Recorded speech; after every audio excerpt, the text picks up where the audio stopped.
I think it's very symbolic that we're here today at Independence Hall, Pennsylvania and Philadelphia in particular, with our role in the early revolution, and now today in the creation of benefit corporations, is going to look back on both this day and the events of hundreds of years ago and say that we were really in the middle of moving our country forward.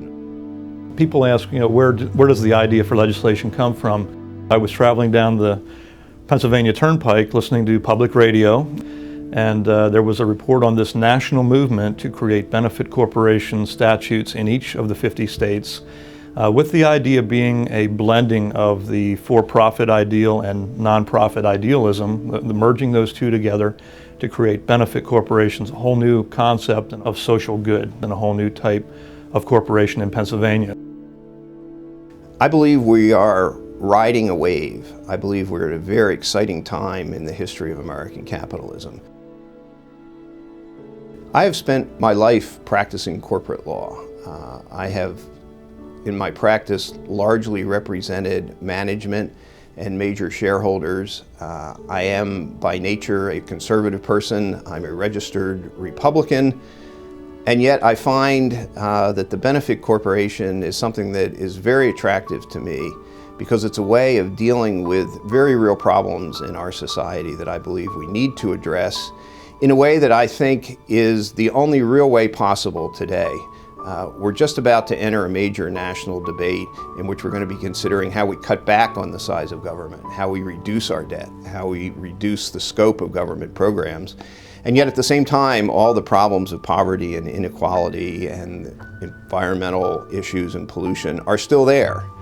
This is a way, I believe, of harnessing the power of the private sector.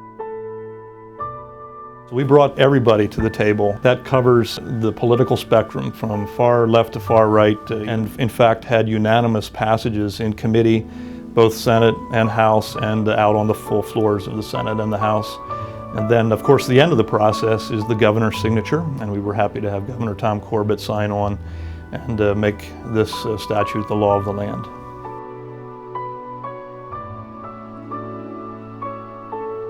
It's interesting as we've gone around the country to see the wide bipartisan support that this concept has attracted. The goal is by the end of 2013 to have at least 20 states that have adopted benefit corporation legislation. If you serve in government, you know that your time there will be limited in whatever length it happens to be.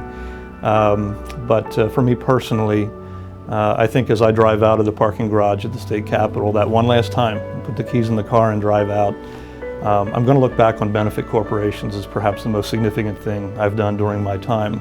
And obviously that's not just me, that's of all that are involved, but it's a significant change for our state and really for our nation. And I hope folks out there all across the land just embrace it. They see the power of it, they see what can be done, that this just spreads like wildfire, that literally people grab hold of the vision, come up with their idea, their initiative, and do amazing things with it.